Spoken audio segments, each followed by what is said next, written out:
So the topic of today's class is why are we always so busy?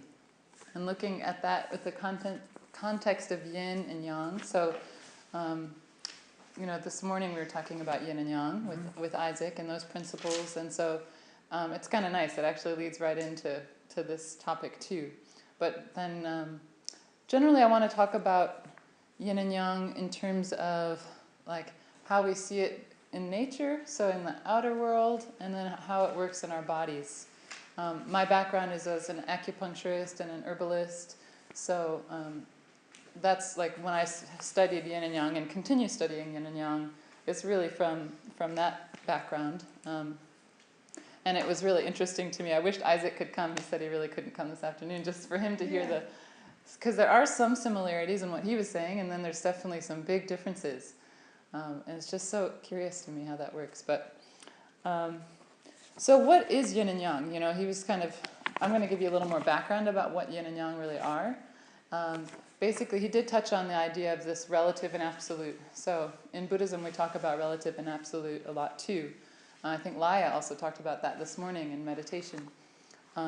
Relative really just refers to everything that changes.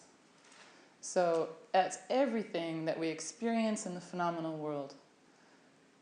Everything changes. There's nothing that's static or fixed. But the absolute, on the other hand, is that which doesn't change. And if we think about that, it kind of can get pretty profound. Well, what doesn't change, But that's really not what yin and yang is talking about, and it's not really what we're going to focus on today. Because today we are talking about this more relative aspect. So looking at what changes, which is everything that we can perceive with our senses, everything that we think, our life, everyone's life, like all of those outer things that we're seeing are changing all the time. In fact, there's not even a moment in which it's fixed. And it's in Buddhism we talk about how the attempt to make it stop or be fixed is in fact like the principal error, because we're trying to hold something which naturally can't be stopped. So it's, in some ways it's so simple and it's so profound if you think about that in every aspect, that if we try to stop something because, in some way we might not want it, so we want it to stop, Or in another way, we do want it, so we want it to stay that way forever. But it's just not natural. So in general, if we can study things like yin and yang or in meditation, all of these things really do, integrate very nicely, because it is looking at, well, how are things changing? How can we become familiar with that process of change? How is it changing? So in Chinese medicine, we talk a lot about patterns. And, well, if we can watch and listen and get accustomed to the patterns of change, even though nothing stops, there is certain predictability to things. And when we can understand those patterns and how things are moving better, then we can kind of be more in harmony with that. And we're going to definitely talk more about that tomorrow, kind of being more in harmony with the natural movements. So that's going to be tomorrow's topic. But today we're kind of focusing on yin and yang. So I'm just going to give you now just some basic principles of yin and yang. And then we're going to go talk about the outer, yin and yang in the outer sense, like externally. And then internally, which is in the body. And then the innermost, which is the mind. And that's actually the part I wanted to focus on more today, which is just an interesting concept, which is why the topic is why are we always so busy? So then using yin and yang as principles to understand how the world is in general right now, and maybe what things we can do to bring a little more balance to that using these principles. So that's the layout of the class. So again, yin and yang, study of change, study of patterns. So it's really not an exhaustive thing in any way. I mean, we could just talk about yin and yang and try to study this and look at changes forever, because it's infinitely changing. I mean, the dynamics are constantly changing. But we, like I said, we can become familiar with the patterns. So basically, we take all of relative reality, all of phenomena, and we can divide it into two. That's what we do when we talk about yin and yang. It's trying to look at these two kind of opposite extremes, or opposite principles. And then it's just a way of categorizing. And it's really important, probably above all else, to remember that even yin and yang is not fixed. So we can put things in these categories and talk about, well, this is yin and that's yang, but then it also is changing. So what we might consider yin in one scenario, in another scenario could be the opposite. So getting really comfortable with flexibility. So that's an important piece. And that said, nothing is purely yin or purely yang. Everything, like so one of the categories, if we make a chart, which I think we should do in a second here, like oftentimes people say like the feminine is more yin and the masculine is more yang, and that may be true, but then all men and women have yin and yang characteristics. So really important to not get stuck to thinking, oh, I'm more yin, and maybe you are more yin, but some men may be more yin, some women may be more yang, just in their body type, and that's totally fine. So let's see.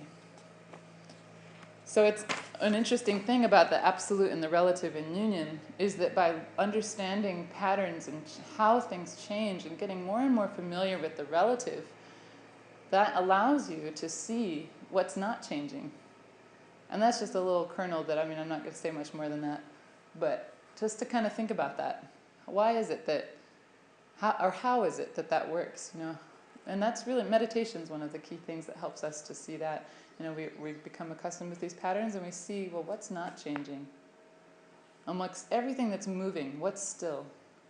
What's not moving? So let's make a little list here. Isaac had one list, and there's a couple things that are going to cross over, but then other things are going to be really different here. So let's just make a nice yin. So I'm using blue and red because these pens aren't that great, but hopefully you can read that. So let's make a little list. Let's start with yin. What are some yin things?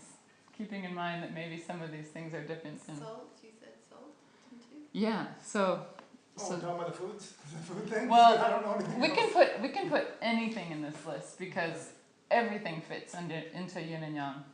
And we're just talking about like extremes in a way. So, then within that there's just these infinite shades, But I said feminine. Let's just put that in here because feminine. Anything else come to mind when you think of? How about I would just think like fire, water, earth things as sky. It's water at the end. Yeah. I think that accords with what Isaac was saying. There were a couple things in his list, I wrote them down, that do fit in this same list. This is according to Chinese medicine. And basically I think all the Asian traditions talk about this. That's all I know. In this way, but the macrobiotic way, it's just, I am going to think about that more and come to some conclusions. But so feminine, water, anything else? Could it be earth? Yeah, earth, of the elements, earth and water are considered more yin than fire and like air or space are more yang. So that's something really different. Like what Isaac was saying earlier was that yin is upward. He was saying yin is upward and expansive, and in Chinese medicine it's the exact opposite. That yin is earth and water, it's the depths, and it's the most inner part of our bodies. So when we talk about in nature, everything that's yin is like these elements, water and earth. And in the body, it's the depths of our body, like the bones are the most yin. And that's why you said salt. Salt as a flavor is said to be able to penetrate to those depths, which is why it's considered yin. It's a descending and goes inward. And you only need a little bit. A little bit of salt will do that.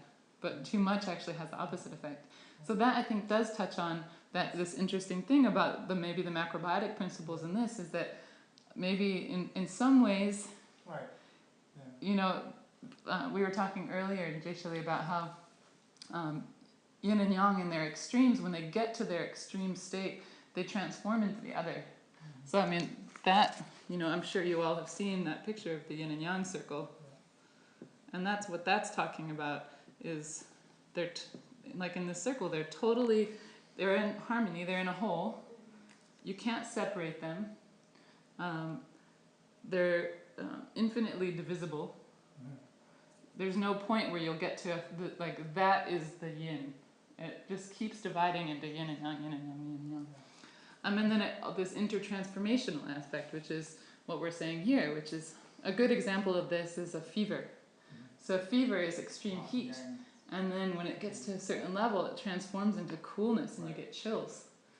That's the only way I know about it is from the Chinese doctor telling me everything that's wrong with me. Because I'm wet, I have a cold body type, so it's all yin. And then hot, you're too hot or dry and stuff like that. The yang body type and those kind of things. Well, and I'm sure, I mean, just like everything, it's always changing. So, I mean, Balance, even those states are changing. And maybe even just thinking about seasonal shifts and like, maybe sometimes it's hot, sometimes it's dry, sometimes it's cold, sometimes it's wet. That's common for people to kind of shift through things like that. And just trying to be more self-aware of like, where am I right now? Am I more hot? Okay, do more cooling. I'm more dry, a little more moistening. Right. I think he's talking about also with the whole body system, like a circulatory system, because he was saying it's not bad. I got to warm my body, especially because I don't have that forced circulation. That's a big thing. Anyway, it's from acupuncture, so like circulation is the biggest thing. Yeah, getting things to flow. Does this something to do with the body sometimes can be acid or alkaline? Yeah, definitely. Yeah, and that's a different topic really, but just in general, like doing like more alkaline is generally better for everything. Right. See, I never knew about that before either too, because I was always drinking sodas and things like all acidic and things like that. Almost everything we have, that's why. Anyway, sorry. That's okay. But yeah, so There's a little friend here. What else is a well, not really. Okay. Can you change if you change the alkaline from acidic food? Can you change from yin to yang or be more of one element? Or can you kind of change if you're out of balance? Definitely. That's what Chinese medicine is all about. Yeah. So like these principles, yin and yang. These principles, they say if you understand these, that's really you can do everything from there. But then of course we get much more complex, talking about the elements, talking about qi, talking about blood, talking about all the organ systems and how they relate to each other. And that's definitely so important in medicine. But in terms of, like, even in medicine, the very basic, like, if you have an understanding of yin and yang, it does include everything because it's the whole theory of change. So if you really, and people, I'm studying this all the time, and if you just continue studying this, there's so much that you can learn and understand. Right, because related to the macrobiotic, when I go see the Chinese doctor, they do the regular Western medicine thing, but then at the end they do the Eastern thing, and they give me and basically their prescription is like herbs, not like a pharmaceutical medicine. It's usually like herbs from them to kind of bring this back into balance. Usually. Yeah, it's good. So let's see. Let's add some more things to our list, though. Here. Anything else you can think of? We were saying. I'm going to use the system that I'm familiar with. So. Yin is inward and downward. You have a busy. All right, friend. Inward and downward and contracting. These are all words that I find really helpful for like clinically. So everything that's really deep, also quiet, which is really important for what we're going to talk about as we move through the class. It's like more quiet, slow. Those are all yin principles. And then so everything like yang is just the opposite of all these. So these are those elements, masculine. We're kind of going into personality types too. Outward. Like introvert, extrovert kind of thing? Or that's kind of anything to do with yin or yang? Because yang would seem to be more extrovert kind of personality. And upward, expansive. It's true. Yeah. So it's good you wrote that part in the reading. Loud and fast. Or also sometimes they like use the word active and passive.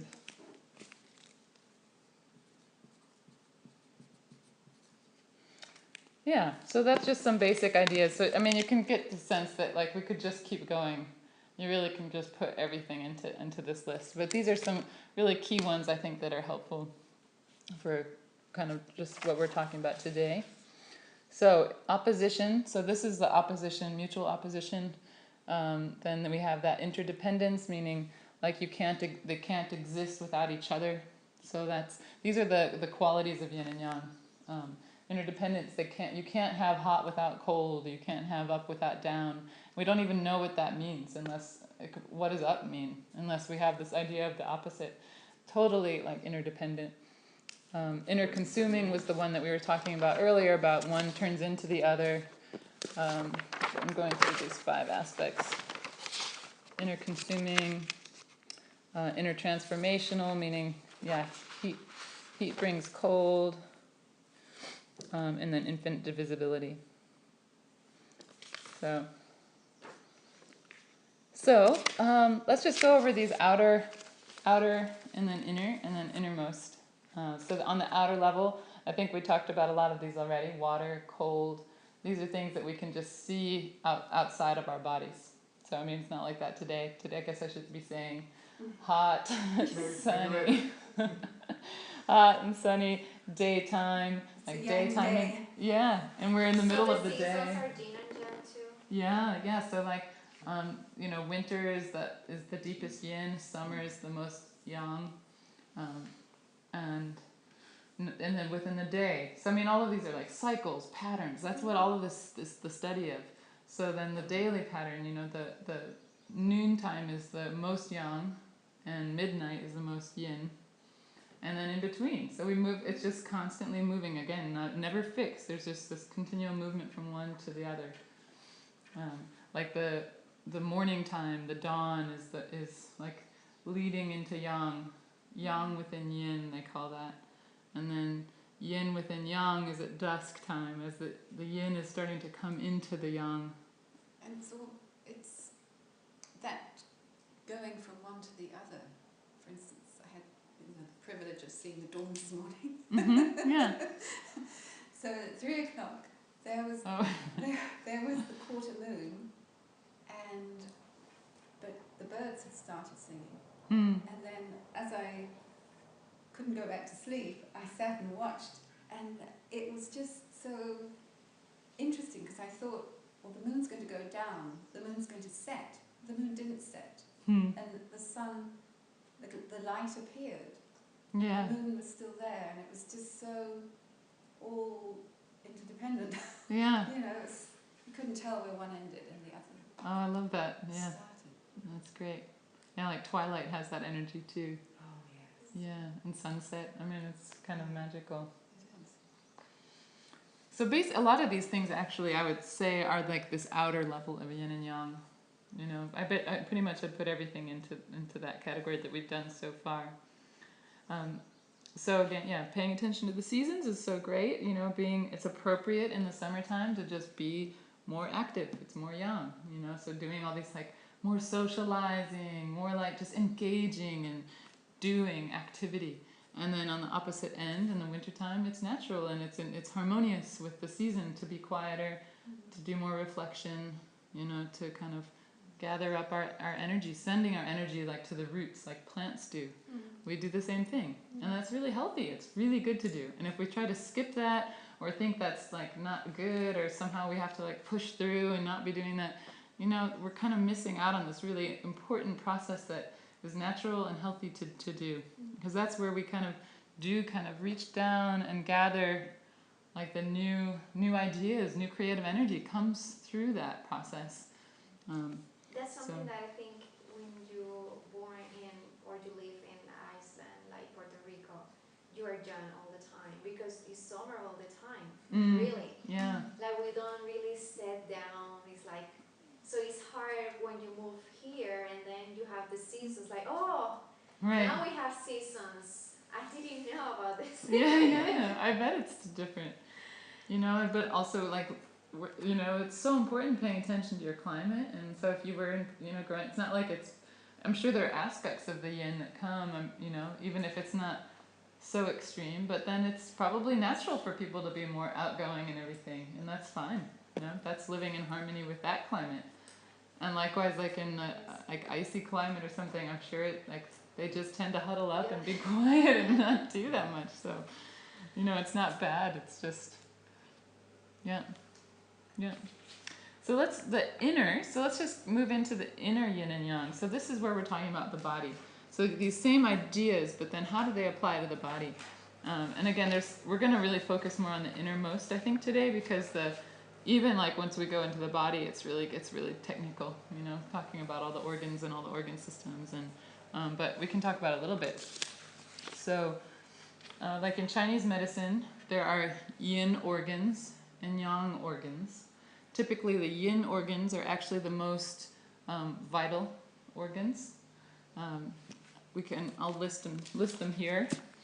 And again, like kind of this idea of, we didn't put the word wet and dry. Wet or moist. But so the organs that are yin organs tend to be more dense and solid, whereas the yang organs are more hollow. So the yin organs are like, well, maybe I should see if you all know what they might be. So saying they're the more vital organs, they're dense, they're solid. The heart, definitely. There's 5. Oh no, I'm talking about bodies. Liver, yeah. I would probably say kidney too. Kidney, yeah. Brain. No, the It's brain. not a vital, even. It's funny, in Can Chinese it medicine, the be- brain is considered a curious organ. It's like it's in its own category. We have yin organs, yang organs, and curious organs. So they call the brain a curious organ. Curious. Uh-huh. That's for sure. The uterus is in that category. Really? Uh-huh. The uterus in the same category of the brain. What's that? You just say that the uterus is in the same category As the of brain, yeah. As the brain. Oh. Yeah. So here we have heart, liver, kidney. One of these is not as obvious, probably. Yes, spleen. That's the one. Very important organ in Chinese medicine, but in Western medicine it's not so highlighted. I think one of you said the other one already. Did you say it earlier? Bones, but I What did you said say? Bones. Oh, not but bones. I said bones are not really an Yeah, organ. not an it's organ. just- One more. Well, that's not, I'm going to say yes. Lungs. Oh, I thought lungs were going to be yang. it's true Yeah. how we can be So these are our yin organs. And so thinking hollow, less vital, what goes in here? Intestines. And here we have small, they do break it into both. Sorry, I'm blocking. Small intestine and large intestine. What else is hollow? Your throat, stomach, Yeah, but as an organ. as an organ. Bladder. How The many are eyes doesn't make 5. there? Oh, 5. Stomach. Esophagus. How could we forget the stomach? Yes. And then one more, gallbladder. Gallbladder. Okay.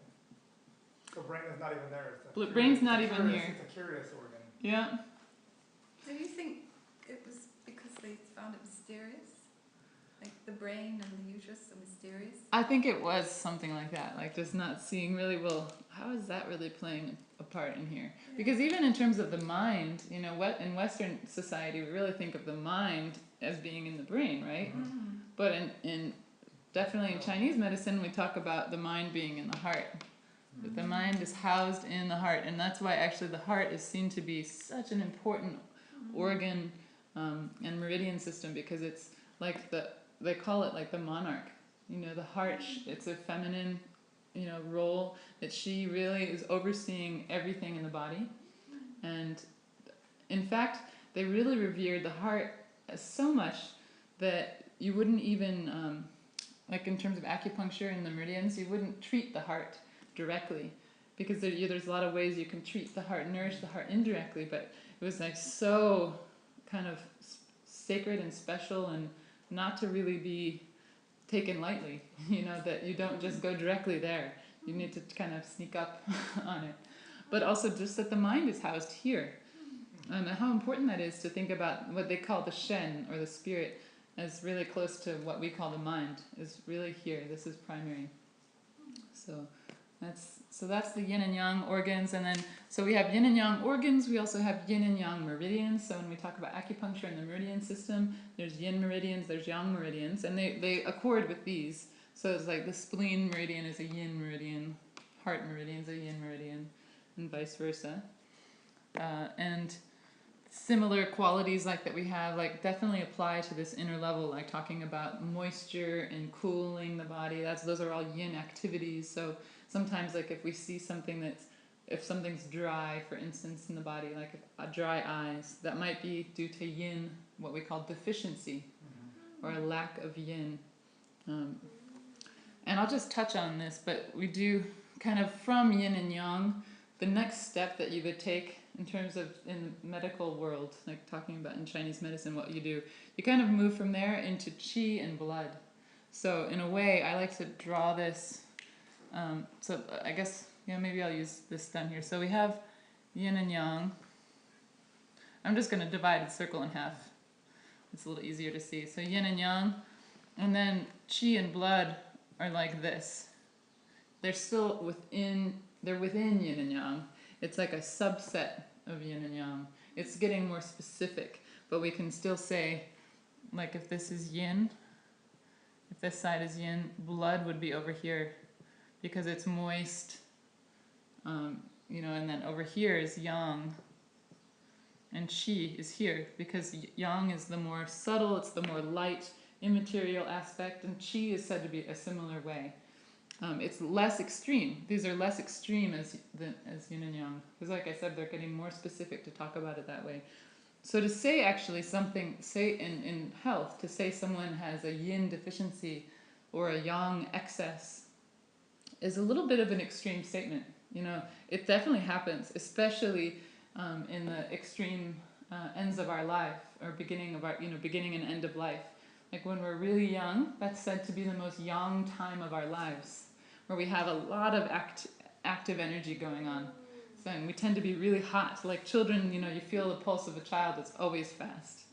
And because of that, because their yang is so extreme, they need more rest at night because they have to really balance that extreme yang. Whereas as we get older, we are typically slowing down, right? So we're in more of the yin phase of life. So we actually don't need as much sleep. A lot of times you'll hear about like an elderly person saying, I'm not sleeping that much, but I always I kind of try to encourage them that it's okay. You may not need as much sleep as you think you do. Even just being restful is good, slowing down. But if you're not totally asleep, that's okay, because you are getting a lot of rest in your day. So if you are a more active person, you should maybe have more sleep. Yeah, or at least rest, which we'll talk about, like activities that are considered more yin. But it's, just similar to what Isaac was saying, the whole idea is balance. Understanding these things are just ways of like helping us do that, where are we in this spectrum? And keeping in mind that it's very likely that that's constant. It is changing. Sometimes it's not that big of a change, but then particularly as we go through seasons and as we go through our life, we're definitely changing from where we were before. So keeping just using that winter time, I think, is a really good way, like an easy way in a way, because it's a long stretch it's a whole season, especially in this where we live. We've got a lot of time, and that's the secret blessing of living in this cold climate, is that we do have this really long period to be quiet and to really gather a lot of creative energy and juices from that quiet time, and then just as it can be hard sometimes to catch the wave of spring, even for some people, to say, oh yeah, it's coming, but I'm still down in the dark, So kind of like the up and down thing, you can appreciate it more once you don't have it all, and all of a sudden when spring's here, you're more appreciative. Yeah. So trying to really move with that natural rhythm is warming. Okay, be outside a little bit more. Start kind of socializing a little bit more. And then when it's summer, now is the time to kind of act on those things, that maybe those projects or things you wanted to do, and do it, everything will support that, because that's the natural movement. Reading, the activity of reading, which will be Breathing? Reading. Reading. When you read. Yeah, which one would it be? Well, see, that's the thing. There's aspects of both in everything. So just by virtue of it being an activity, the activity of it would be that it's a yang because you're doing something. And it's relative, like saying, like just sitting or doing meditation practice, that would be more yin than reading. But reading would definitely be more yin than doing yoga, you know? So on the scale. Okay. Yeah. But it's generally probably more of a yin activity, you know? Let's see. Even if your body is steady, but your mind, you're breathing, so... Right. Which is, they say, like, if you have trouble sleeping, a lot of times reading can be not so good, even though maybe you're kind of getting relaxed. For some people it might be good, but a lot of people it keeps the mind stirring, you know? So I'm just thinking if we want to talk a little more about this body aspect. So I mean, so qi and blood, so that's just to know, like, I think that's what my point was before, just that yin and yang are really extreme, and much more commonly, like in basically all of adolescence and adulthood, like we're usually talking more about qi and blood medically. Like if someone comes to see me, it's usually like a qi deficiency or a qi stagnation or blood deficiency, blood stagnation, you know, and then it gets really specific. It can be the spleen qi deficiency. It can be the liver blood deficiency, or like heat in the stomach. You know, these are just common examples of what we'd call a diagnosis in Chinese medicine. So, but just to say that yin and yang is a little more extreme, but it's not to say that it doesn't happen. It definitely does. I mean, for sure, there's plenty of times that I make that diagnosis of a yang deficiency or yin deficiency, but just maybe not as common. So yin and yang, we can apply this also to... what happened with a person that had yin or yang deficiency? What happened in their bodies?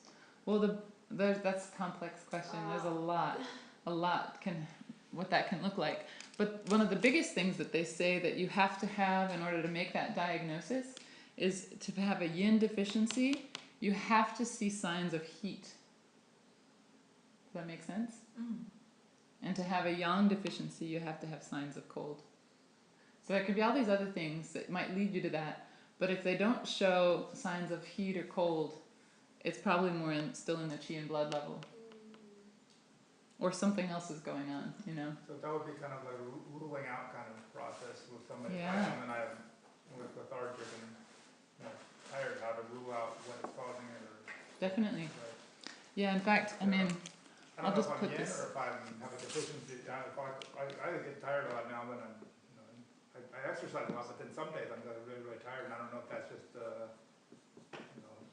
more yin that day, or if I don't know how to determine. Yeah, and it could just be a qi deficiency.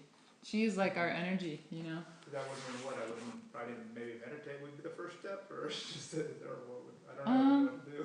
Yeah. I don't know. I mean, it's hard to say right now in the class. Tired, but my mind is so busy that I still can't even sleep, even though my body might be physically tired, and sometimes my mind is so racing that I still can't even sleep. Well, meditation is definitely one of the key things for the mind, you know. I mean, of course, the body and the mind are so, so related, or so close. It's not that they're inseparable. At least in Buddhism, we wouldn't say that they're inseparable, but that they are really close. And so what you do physically can definitely affect your mind, like what you eat, herbs you might take, acupuncture, exercise. I mean, all these factors are involved in your mental health too.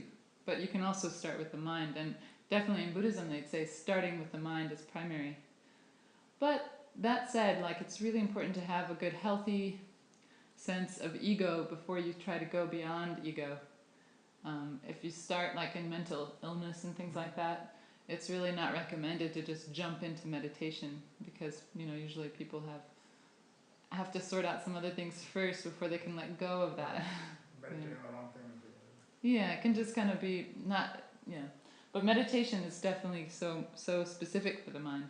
And in fact too, with health conditions, that sometimes that is what would be the primary treatment. Is I'll see a patient, and that ends up being the most important thing. That yes, being there and receiving the acupuncture is really good, but really you need to work on this mental piece, which is so huge. Usually that's the last resort. Usually the first resort here is to get pushing pills. Yeah. Drug And they say actually in terms of our, emotions. I mean, karmically, and also just, I mean, even if you don't even want to talk about it karmically, but just in terms of how our health, you know, becomes about, like, or balance or imbalance, it really starts on the more subtle level. So talking about the mind is more subtle than talking about the body.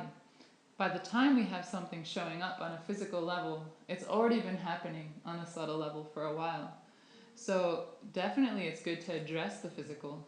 I mean, it'll be only helpful, you know, Yeah. but you can also just take the approach of working with the subtle first and go right to the heart of the matter.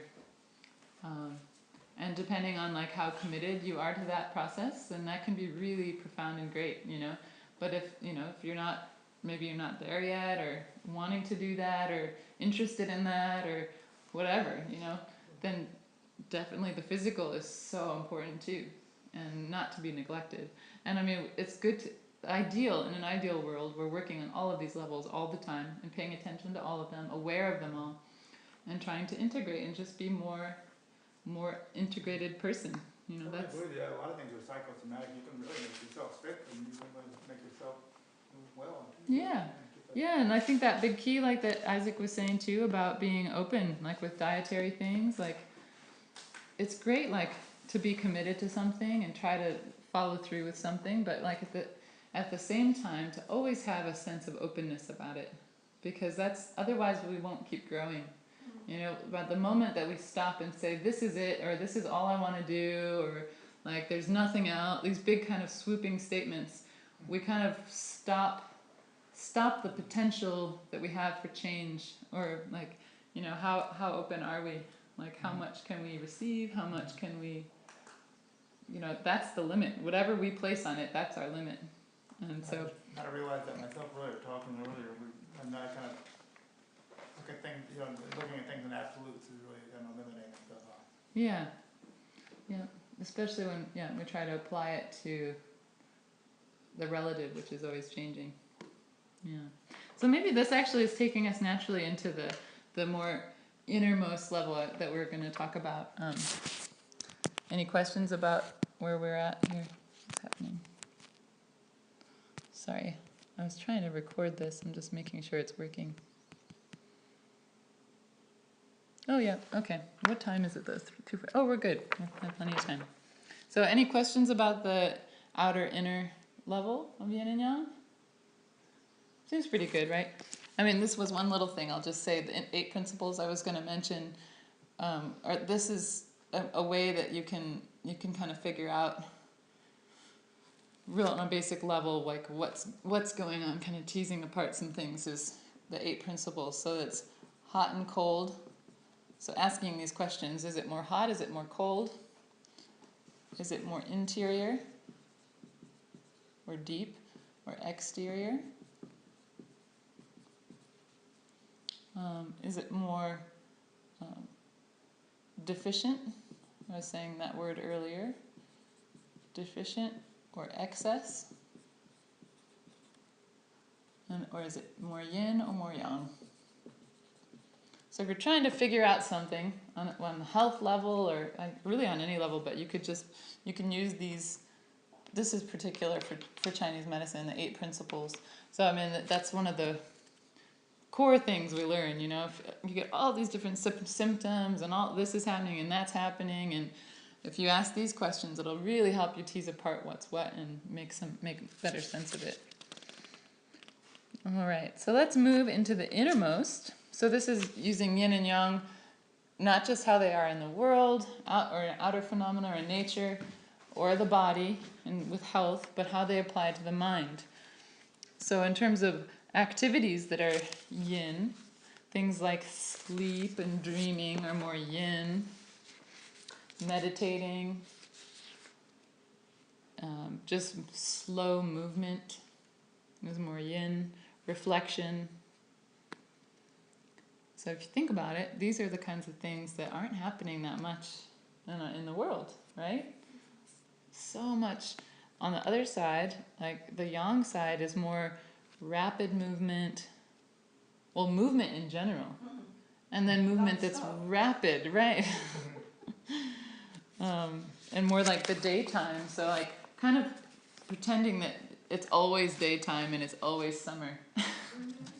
That's kind of like how the energy is in the world. But some key and the place words. on where the mind is, because you say that in America people say the mind is in your head, then Chinese say the mind is in your heart. Mm-hmm. Yeah. So in Buddhism, what they say? Oh, what do they say? They say the mind is in a specific place, or no? Yeah, like where is it meaning? Mm-hmm. Yeah, no, it's a good question. I mean, that would be something probably to talk about in another class, because they talk about like mind is really everything in Buddhism. So,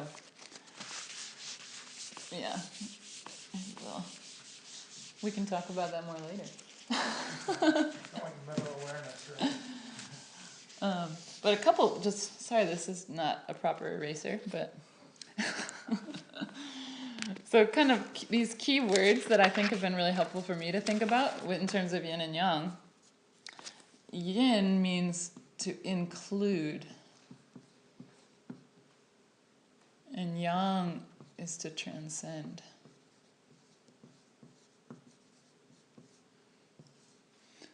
So what does this mean? Like we were talking just a minute ago about that idea that wherever we kind of close down, that's our limit. So that's where we're no longer including. You know, whenever we say like this is the way something is, or this is all I'm interested in, we stop, right? That's the limit. But then there's this whole idea of transcendence, which is kind of moving beyond, or like getting beyond something. This is like a feminine masculine tendency too, so you can kind of look at this way. This fairly common, it's generalization, but it seems fairly common that the feminine tendency is to kind of like be more relational and to really kind of gather and talk about things, and the masculine principles tends to like be more like mission oriented. So if you kind of have this, I mean, this is kind of a nice axis to think about. Like including is this direction, and transcending is the up and down. But we need both. I mean, we need both of these activities. You know, like learning, including, and then we can take that and move beyond that. And at that next level, take more, like learn more, include more. You have to have both. So that's the key point, is that we need to be able to include and transcend. And then this is sort of talking about stages of development, like in our awareness and understanding of things. This process is happening all the time. We learn things, we take it in, and then we kind of go to the next level, so to speak. But the tendency in our Western culture is to try to just be doing this all the time. This is the more yang aspect, it is a more masculine tendency, is to try to like just kind of skip, like sometimes to just transcend without including. And examples of this, I mean, you can see it everywhere. I mean, if you just look at it, but some really obvious ones are thinking about like in schools nowadays, like children are being expected to just like jump ahead levels, to just like be able to do all the things even without taking the time to like read the whole story. They don't read the whole book. They skip the cliff notes. They're skipping these like really important inclusion processes where you actually see, how does it actually work that way? Why is the story the way that it's told? How did it get there? Which are all like the process, you know, the process, or the qualitative aspect, not just the quantitative aspect, which is more the transcendence. They're both so important, and I'm not trying to demean this, because if we're only including, that's not good either. If we got into that, another word you could say are like fusion and fission. I don't know if you've heard those words, what they mean exactly. I mean, I know in physics they mean something more complex than I know, but I know that fusion is generally where things come together and they merge. So if we're like including only, then we just get stuck. We're not going anywhere. We're just like, you know, or if you wanted to talk about it, I mean, in some books, with the masculine feminine dynamic, they'll talk like women just want to talk all day and they don't do anything. Of course, this isn't true, but this is there's aspects that are probably true. Like if left to, they might be more likely to do that, whereas the men may be more likely to just skip it all and like, let's just go like shoot guns. I don't know. But they like, yeah, they're extremes. I'm trying to be really blatant so that it's more exaggerated and we can get a sense of it. But so this is where it just including just gets stuck, and fission just like breaks totally apart. It doesn't respect the relationships and the importance of how things fit together. It just tries to kind of skip that part somehow, and it ends up often just breaking apart that way. But isn't it kind of cultural aspect? Because one of the things I enjoy when I go overseas is more collectivist in nature. Mm-hmm. Where we're very individualist, and we're, like you said, very competitive from an early age. Yeah, and that individualist is here. On, I think. Yeah, individual and collective. I mean, definitely. There's pros and cons to everything. Like you said. And there's other. I don't know that much about it. My husband Dragpa studied this person Ken Wilber a lot. I'm just mentioning it because you're talking about things. He puts things into 4 quadrants. Mm-hmm. So based on this image, he divides things into these 4 quadrants. And that, like, the individual is one quadrant, and the collective is another quadrant. You're talking about that Myers-Briggs, like personality things? No, his name's Ken Wilber. He's what's called he does integral. His work is like the Integral Society. Oh. He's really like a genius. He's tons of books, but he has this whole 4 quadrants scheme. It's like I, you, we, and us. Mm-hmm. I think that's how it breaks it apart. So it's the individual, then a dual, like I and you, and then a group, and then it's like everyone.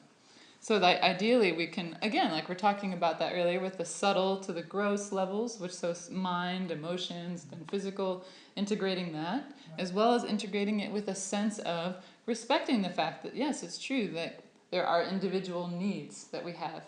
And then there's needs for a family unit, and then there's needs for a community and world, and being really aware of that, and trying to keep both respecting those differences as well as kind of trying to include and keep moving forward. So, but the key to this class that I wanted to point is just that the tendency is to do this in the Western culture, is to really try to skip this really important piece, which is, if we talk about it in terms of the seasons, is skipping like that reflective quiet time, it's like the fuel for the activity. So, this is fuel. This is our yin, is this part.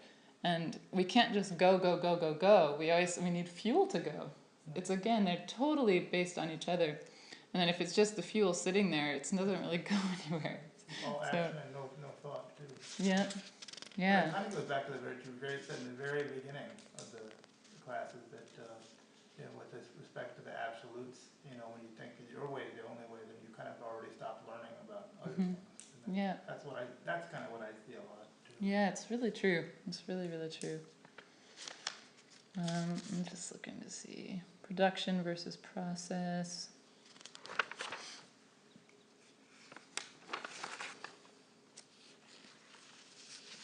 Yeah, and specialization. So just like looking at how we got to this place of being more in this emphasis, like trying in general, like specialization, getting really good at one thing to the exclusion of being able to do multiple things. Not like we have to become masters of everything, but why not try to learn as much as we can, and try to see the valuable aspects of other people and other cultures and other societies' ways of doing things, not necessarily because we want to switch to that or do that, but by knowing that, at least it enables us to be able to dialogue and have communication and relationships with each other that are valuable. I don't see the world the way you do, but I really am interested, or I respect it at least, and wanting to. It's just really, I think more and more, it's going to demand that we do that in our world as we continue to evolve.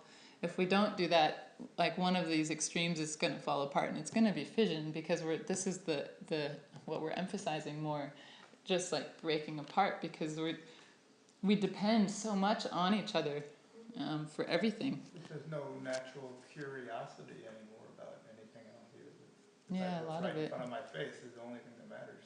Yeah, and that's what's rewarded, and that's the unfortunate thing is doing that.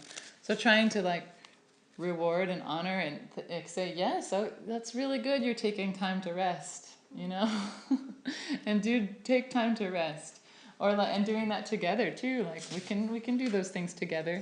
Doesn't mean we have to just be like go alone in a cave and do it, you know. So some things, how to be more yin.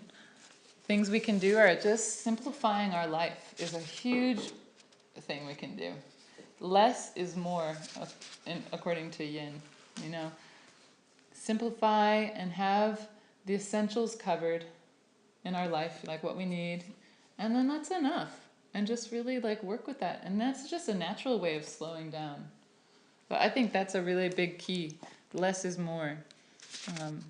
Because then you're focusing more on this qualitative aspect, not needing to just get more, as though like, oh, the next technology is that much better. I mean, be happy with the one thing for a while. It's just so amazing that the mentality behind that, like accumulating, and it just devalues. That's what ends up happening. Yeah. Let's see. And also, I think people, I think the same thing with people are devalued too, and I think it has the same reason because we such a disposable society, you know, and Yeah. kind of devalue each other. Yeah. It's almost like everybody's disposable, and that makes me very sad when I think about it, and that's why, you know, I don't know what to do about it. Either sad or angry, or I'm angry about it, either way, they're not healthy emotions. Yeah. You know? Yeah, but the point is that it's just not true, because we all really we're like snowflakes, you know. Yeah. I'm just saying that that's what I see in Right. the way we're reacting. I'm not saying that's not true, but I'm just saying that's what we're kind of Coming to. We're brainwashed to believe all the time, I think. Yeah. It seems interesting with this, you know, this forward, fast, individualistic thrust that we have, which so many people are becoming so dissatisfied with, and those are the people who are forming the grassroots organizations to stop the things that they don't like. And it just seems as though they're feeling there's no one's listening. Everything, you know, no one is really listening. So we have to try and do things. And I think that's been, I don't know if I'm wrong, but that's been a fairly recent trend. To just, you know, I see these people meeting all the time at the Green Earth, anti-fracking people, anti-pipeline, and they really, you know, seriously have in parts of the country changed things. So it's really going back to that inclusive community, working together. It's really heartening. It is heartening, yeah, that it is happening. Yeah, because I mean, like technology is really, I think, one of the biggest reasons that we are where we are right now in this. But it's not that technology is inherently bad. It's just like how are we using it, you know? Because then I think probably most scientists would agree that we have all the technology that we need to solve most of our problems. You know, like with the environment and everything, like we have what we need already. We have figured it out, but it's like we're not using it, and that's where it comes down to the motivation. You know, it's like, you know, and money and all of that stuff. But it's again like the motivation of egoism versus altruism. You know, just like ego-centered versus this is a bigger picture. This is affecting all of us, so it is a world issue. You know, and it's gonna take like these types of dialoguing that's not necessarily easy. It's not gonna be quick changes. We need more yin level changes, which is slower, and that's very similar in Chinese medicine and health issues. Is one of the key differences in Western approach and Eastern approach is that the Eastern approach is to take time, look at the patterns, and then it's just usually, almost always, necessitates a slow change in order to have a long-term change. Unless it was something that was really quick, and just recent. And that's probably same like politically or anything. Like something that just happened, we can usually do a lot to change it right away and it can be fine. But that's what we were talking about earlier too. In the old days, you didn't have any technology and you had no choice but to get around and contemplate. I would tell her, she would tell you, and by the time it got to you, it was like a week later, and then you had to think about your thoughts and things. And now everything's instantaneous. Yeah. We could have something happen like Japan or Taiwan right now, and I can find out about it by the next 30 seconds. That would be on my news, and it's all about instantaneous. And that's another reason I think we have no active listening now. There's no patience for the true thing, and I think it's all connected.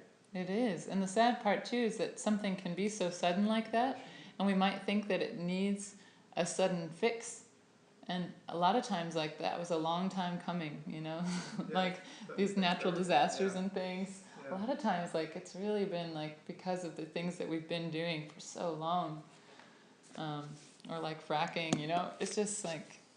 And would you say there's similar with illness too, that there are illnesses that take a long time to become really manifested, and that people, people who do hands-on healing stuff can feel, and maybe you can with the work that you do too. Yeah, with pulses for sure. When there's something imminent, something that's could happen, and then deal with it rather than prior to. So definitely. You can't go to the doctor until you've really got some symptoms. And that's where it just comes into like constitutional, like knowing your constitutional tendencies, and that's again a very like one of the shining aspects of in Chinese medicine, Ayurvedic medicine, they're looking at your constitution. So that's what you're talking about, because you can feel the pulse, you can look at the tongue, look at their body type, hear about their health history, and it's like, yes, this person tends towards spleen qi deficiency, and maybe right now it's just a matter of like a little bit of symptomatic stuff, but nothing major. But that's the whole point, is that you can learn that about yourself, because the doctor is only helping you learn about yourself. It's not like they're the one who's going to really fix you. I mean, they just like any good teacher or doctor, it's a similar kind of role in that sense, where ultimately it is up to you, or it is your own you who's doing it. You can take the medicine or not take the medicine. You can sit on your cushion or not sit on your cushion. You can contemplate, you can read. It is all our choices, but trying to empower the person to kind of make better choices. Right. Well, but think about this though, in Western philosophy, and Western medicine and acupuncture, that how many times usually did somebody go to the doctor? Do you go to the doctor to maintain your wellness? I'm here to check up to maintain my wellness. Zero. So you go to the doctor to treat sickness after you're already sick and have something to be treated, and then you want it to be immediate and get some drugs and release something else. But very rarely, hardly anybody in this a health visit. The health system is reactive, it's not proactive. Yeah. Yep. I think that's related too. It's all related. It is all related. Yeah, so again, the importance of preserving yin. So maybe we can just move into that part about, how can we do that? So these things are like definitely both on a health level as well as just lifestyle level. So again, like yin is talking about getting more fuel, kind of filling up our reserves. So anything that helps us do that, and also not only do it, but how can we avoid things that are going to deplete it more. So, definitely like diet is so important with that. It's more lifestyle almost in a way, I think, are things like getting more rest and getting rest at regular times. Also not, and depending on your constitution, it might mean having more exercise. It could mean less exercise or less activity, because they can both be a cause of, again, trying to reach this yin and yang balance. But generally, if we're trying to preserve our yin, it is meaning slowing down, so resting more. Meditation, acupressure, acupuncture, activities like gardening tend to be more yin activities. They're slower. You have to be more attentive to the subtle changes in a plant. It's slower. anything that's like dropping the mind into more of like a quieter, awareness-based practice. Qigong, Tai Chi, they're all like really moving slowly, feeling the subtle changes. So pretty much anything that has to do with slowness. So on an outer level, the first thing we can do to support that is like having a quiet space. So even if it's just a room in the house, and whether you want to make that a meditation space or you want to make it whatever, but it can be a quiet space, just a room that you go into to relax. But that's what you do there, you know, and that's not, nothing else happens there but that particular slow yin activity. Similarly with our bedrooms, you know, when we sleep, that should be just for sleep. People oftentimes find that if they simply like remove the television from the bedroom, that makes a big difference, you know, that they actually sleep better. Or like, you know, don't let the dog sleep in there with you because the dog wakes you up every night. I have patients like that. It's like, they keep telling me, they're like, oh, I would have slept well, but the dog kept coming in. It's like, well, maybe you shouldn't let the dog sleep in your bed with you. I mean, anyway. Generally, here, let's put up some foods. So, I mean, Isaac was talking about this, but I'll give you some foods here too. So those were outer things, so the inner is more food level. So yang, like we're saying, is more hot, right? So yin foods are going to, yin food, oh, I should use the blue. Yin foods are going to be cooling. So things like cucumber, which we're about to have a nice cucumber water after this. I made us some cucumber water, so we can have some yin cucumber water. Also salty foods are yin, bitter tasting, sour. So on the other side of that, the yang foods are going to be more warming, spicy, also sweet. Well, pungent is spicy. Pungent. Other things, supplements like so again, like today, Isaac was saying oils in general and macrobiotic are not so good, but you know, a lot of other systems talk about the benefits of oils. So, I mean, I think actually oils can be really important if just, you know, use them properly. But like you can take supplemental oil, like flax oil or fish oil. What's that? And they're yin, yeah. Again, because the oil is very, so those qualities of yin, moist and dense and heavy. So just the nature of oil is to like bring things down. And you know, that is definitely not always a bad thing. I think there's like in like popular health, sometimes they're just talking about, oh, we just skip the oil, you know. And macrobiotics was talking about that too. And for some constitutions, that could be good. Particularly like if you tend to be overweight and already, at least on the physical level, more yin, more heavy, slow. Like it's good to bring balance with more yang for that type of body type. So we're talking about health here, not as much like the mental aspect. But for people who tend to be more thin, they tend to be a little more easily active. Like it's just easy for them to be that way, you know. Oil can help settle that. So same with like dairy products. You know, again, if you're not allergic to it or have, and you know, some of the biggest signs that you're allergic to dairy is if you don't, well, definitely digestive upset if you don't have the enzyme to digest dairy. So you can be lactose intolerant, which you probably already know if you are or not, just because every time you'd have it, you wouldn't feel so good, you know. But the other symptom of not a food intolerance, but a food sensitivity is mucus production. So, I mean, whether it's an intolerance or an allergy or sensitivity, these are the different types of things we can have to food.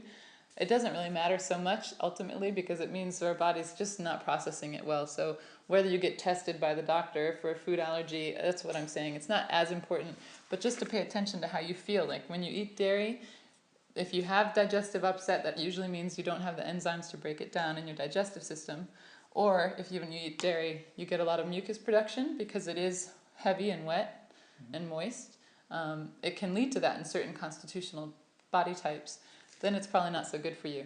But if you tend to be more dry and light, because that's more yang. Yang is dry and light, active. The dairy, as long as you don't have these things happening, a little bit of dairy can be really good. It can help settle. So, like a little bit of yogurt could be good, or a little bit of cheese, but not to overdo it either. But and these oils. Sometimes yogurt, but I think I'm more that's why I go and sometimes stop eating any dairy products. I feel like I have a little bit more energy too. Yeah. So if you, like you were talking about feeling like so tired, and so it sounds like a little more yin, like so needing a little more exercise possibly, and lighter foods, are probably good. I mean, I don't know. I haven't talked to you enough to say that for sure, but it sounds like. I don't know. Yeah. I just think it's really kind of out of bounds. You were talking about people are even allergic to vegetables now. They have celiac disease, Crohn's disease, all these things, which are kind of unheard of in the past. That you would be allergic to vegetables, and our bodies are actually. Yeah, mostly that's like the wheat and gluten. Oh yeah, gluten intolerance, all kinds of things. That's the celiacs, is the gluten. Yeah. Gluten allergic. Even if you're not totally gluten intolerant, we have a lot of gluten allergies. People are just getting more allergic. Carbs, I'm just going to put these in this yin category, tend to be more yin. So another thing that carbohydrates, like having bread products and grains, are also more settling. So again, another thing, like some people who go totally wheat-free, sometimes, and also like not a lot of grains, can sometimes notice they're not sleeping as great. Wheat is actually one of the things that is prescribed in Chinese medicine for insomnia. It's having a little bit of wheat. Again, if you don't have an intolerance to it, or have a wheat allergy or something where you eat it and you really feel sick. But particularly because there are, again, with all foods, there's like grades of quality, and you can get sprouted wheat, you can get organic wheat, really fresh, local. A lot of the times people who have trouble with wheat are actually because they're not having fresh wheat. Like they really combine like breads with all these other preservatives and products, and it's been so it can sit on the shelf for longer, and that's actually what they're having trouble with, not the wheat itself. So that's important to separate too. So celiac disease is a different thing. I mean, that's definitely like they have a specific allergy to the gluten and can't have even a tiny bit of it.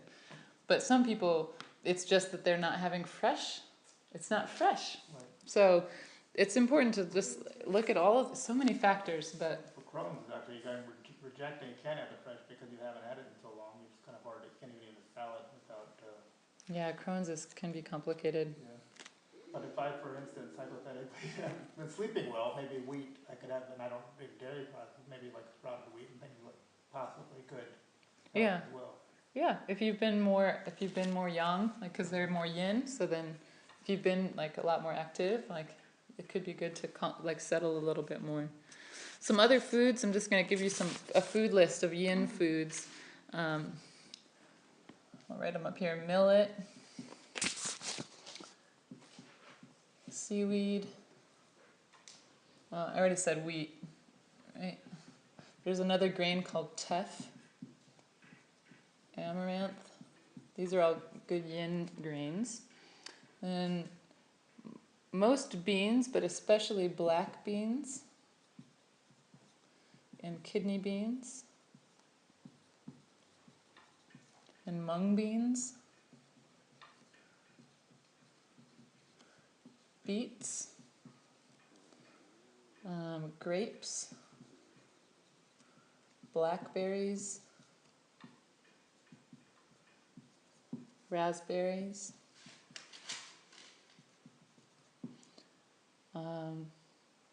watermelon. I think we'll have some watermelon tomorrow.